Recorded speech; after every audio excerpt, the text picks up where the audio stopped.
السلام علیکم dear students, امید ہے آپ سب لوگ ٹھیک ہوں گے، خیر و عافیت سے ہوں گے۔ ہمارے آج کا موضوع ہے اقبال اور انسانیت کا خلاصہ۔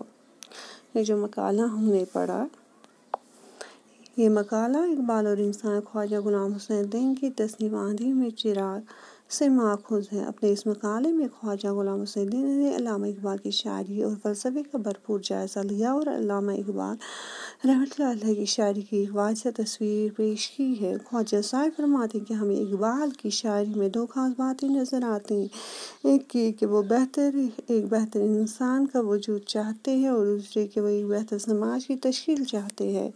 ان کی شاعری کا ایک مرکزی خیال یہ ہے کہ قوم، رنگ، نسل، ذات پات اور ملک کے تصور نے دنیا کو چھوٹے چھوٹے ٹکڑوں میں بانٹ دیا ہے۔ انسانوں کے درمیان نفرت کی دیواریں کھڑی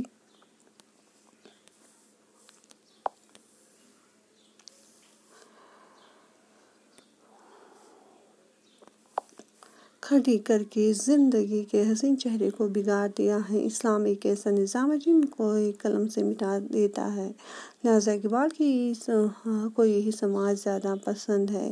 اقبال نے اپنے کلام میں جگہ جگہ دل و دماغ کی فراخی کی تصویر کشی کی ہے، جس میں محبت ہو، نفرت کی کوئی جگہ نہ ہو۔ صالح زندگی کی تعمیر کے لیے اقبال نے اس بات پر زور دیا کہ اپنی خودی کے ساتھ ساتھ دوسروں کی خودی کا بھی احترام کریں، رواداری کو اپنی کشتی کا بادبان بنائیں۔ ہر ایک انسان بندہ ہی مومن بنتا ہے۔ علم و سائنس کو انسان کی خدمت کے لیے استعمال کرتے، نہ کہ ہلاک کرنے کے لیے۔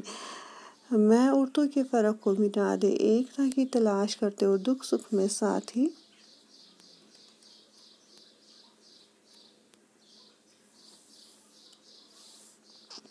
بن جاتے، اس سے انسان اور انسانیت پھل پھول سکتی ہے۔ اوکے جی، اللہ حافظ۔ Thank you all for watching this video.